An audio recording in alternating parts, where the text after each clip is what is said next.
अमृता जी नमस्कार। नमस्कार मोदी जी।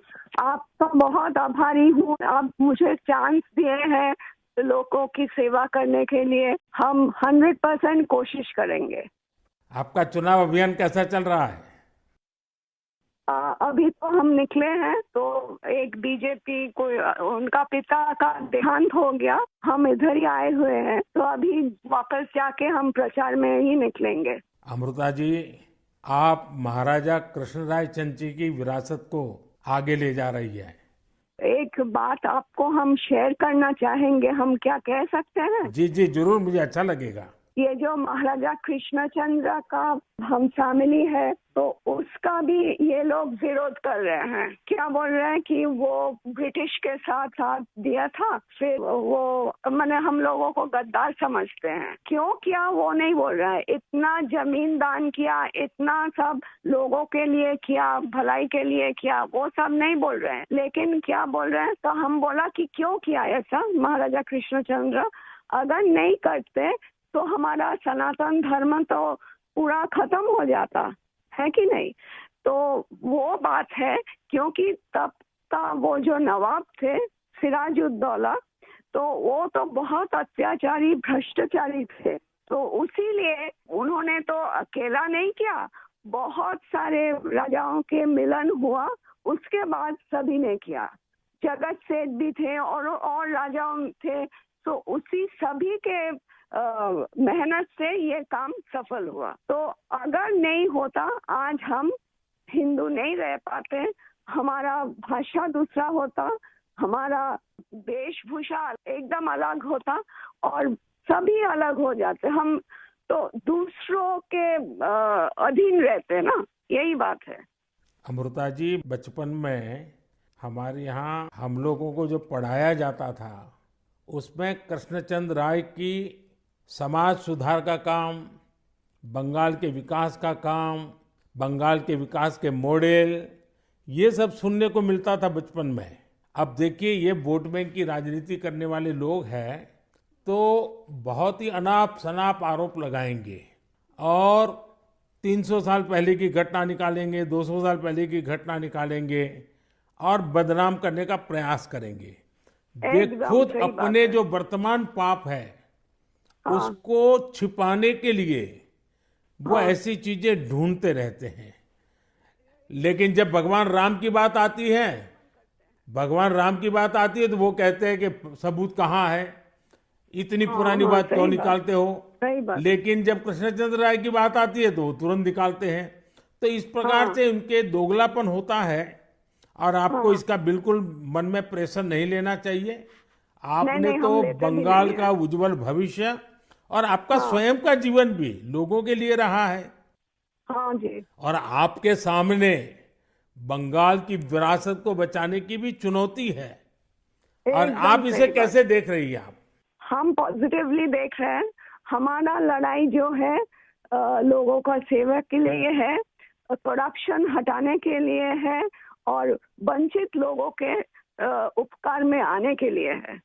आपने देखा होगा इन दिनों लड़ाई दो खेमों में बट गई है।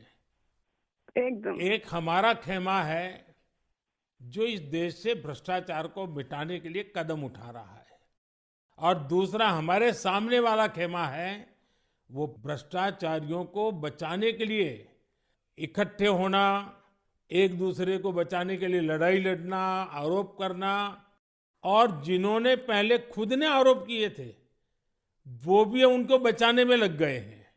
यानी उनके लिए देश उनकी प्राथमिकता नहीं है, सत्ता ही उनकी प्राथमिकता है। और इसलिए चुनाव में हमने भ्रष्टाचार मुक्त भारत बनाने के लिए लड़ना ही लड़ना है, क्योंकि हमारे देश के युवाओं का भविष्य उज्जवल बने, इसलिए भ्रष्टाचार से मुक्त देश होना ही चाहिए। आपको देखकर ही हम आए हैं। जी अमृता जी, मैं बहुत आपका आभारी हूँ, क्योंकि हमारी टोली को आपने जब ये बताया तो मुझे जरूर लगा कि मुझे एक बार आपसे बात करनी चाहिए। अमृता जी, बंगाल के अन्य इलाकों की तरह हाँ जी। कृष्णा नगर में भी बीजेपी को बहुत उम्मीद के नजर से देखा जाता है। अब आप वहां लोगों से मिल रही हैं आपको भी लोगों का उत्साह उमंग फील होता होगा।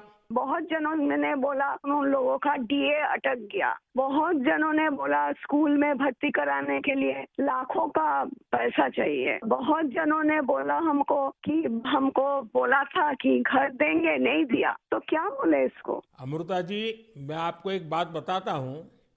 हाँ जी। मैं एक लीगल एडवाइस ले रहा हूँ। हाँ हाँ, प्लीज बोलिए। हमने बंगाल में ये ईडी वालों ने करीब 3,000 करोड़ रुपया इनका अटैच किया हुआ है।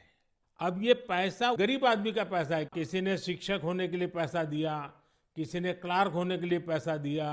वो सभी लोग जानते हैं। वो एकदम फेडअप हो गया, एकदम हाल छोड़ दिया। हम जो देख रहे हैं टीएमसी के ऊपर बहुत लोग नाराज है क्योंकि ये सब बहुत अत्याचार हो रहा है। तो मैं जो लीगल एडवाइस ले रहा हूँ, तो मेरी इच्छा ये है, अगर मुझे लीगल एडवाइस मिलेगी तो नई सरकार बनते ही जो भी कानूनी प्रावधान करना पड़ेगा, कुछ नियम बनाने पड़ेंगे, तो मैं ये जो 3,000 करोड़ रुपया है, जो जो गरीब लोगों का पैसा है और जिसने इस प्रकार का पैसा रिश्वत में दिया है, उन सबको मैं वापस पैसा करना चाहता हूं।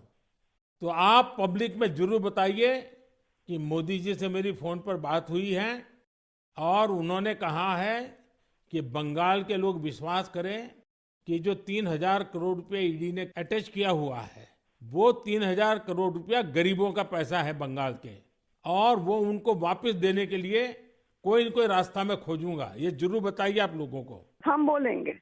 अमृता जी, पूरे बंगाल में बड़ी संख्या में लोग बीजेपी के साथ आ रहे हैं।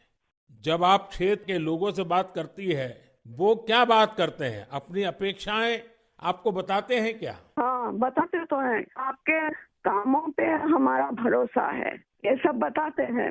और हम पूछते हैं कि महुआ मैत्रो का क्या होगा, बोलो उसको तो जेल ही जाना है। अच्छा, लोग बोलते हैं।